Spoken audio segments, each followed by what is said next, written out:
dal leen ak jàmm ñu xëy tàqañ yéene kaay xëyndoo tàmbale ko Sud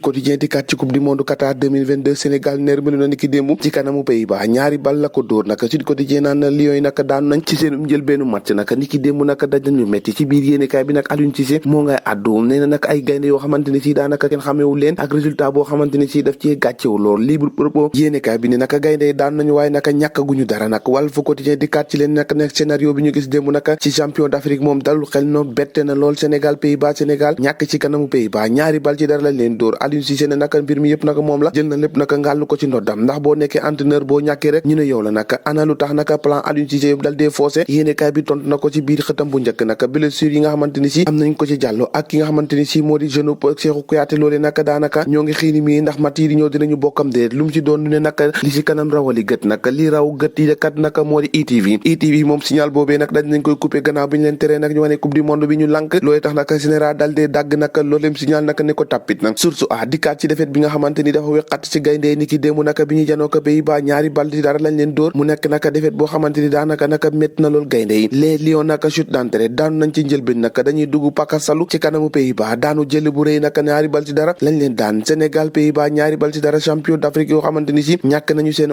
entrée boo xamante ni géej nañ koo ñàkk ndax ñaari coupe du monde yu ñu dem yëpp dañ koo dóor waaye bi ki démb naka dañ leen a dóor ñaari bal ci dara Mendy passe à côté Kouyaté omniprésent des changements mitigés daanaka naka yëpp naka moo salfaañoo ni ki démb ci defetu ko Sénégal gi nga xamante ni am nañ ko ci kanamu ñii ñu duppee les oranges naka waa Pays-Bas ñoo leen ko def ñaari bal ci dara yéene kay bari xëy see dukaat nag moo di enquête di kat naka ci Lions yi nga xamante ni si daanaka dañ leen a daan foofee ca Pays-Bas touché mais pas coulé yéene kay bi ne ñàkkaguñu dara Aliou Cissé la mu xam ne rek moo di il faut se montrer plus efficace et agressif wane sa xadar wane sa doole wane na li ngay def danga koo bëgg yéene kay bi naka indi na ay bon mauvais points yi nga xamante ni si match bi moom la amaloon inefficacité offensive la partie persiste naka inefficacité offensive maanaam naka li nga xamante ni moo di suñu attaque naka daanaka dafa sedd guyam naka le mal naka persiste jafe-jafe bi moo ngi fi ba léegi coach Moussa Diatta la mu xam le rek moo di ñoo ngi ak suñu destin ba saa si tembe naka jarut xaddi jaragu destin ngéem naka ndax lii dambale dong la li ci kanam naka lu ne mun na cee xew kon naka nañu fexe rek bu farlu ci li ci kanam les Lions naka bu fee maanaam ci sonsu waa orange naka ni ki démb naka la leen ko dóor naka ñaari bal ci dara foofee naka ca nga xamante ni si moo di seen jël benn match les Lions sans croc maanaam gaynde yoo xamante ni amuñu benn griffe amuñu benn weex coupe du monde boobee naka dëpp démb dañ leen a dóor ci jamono ci mi ji daje ak Pays-Bas te mooy ne sortie bu njëkk bi nga xamante ni Lions yi Aliou Cissé naka daal dinañ koy raté leçon bu rëy bi nga xamante ni si Van de Gaal jox na ko Aliou Cissé maanaam mooy coach bu Pays-Bas jàngal na Aliou Cissé lu bëree bëri ndax ay plan yëpp la dal di yàq ba dal di koy duma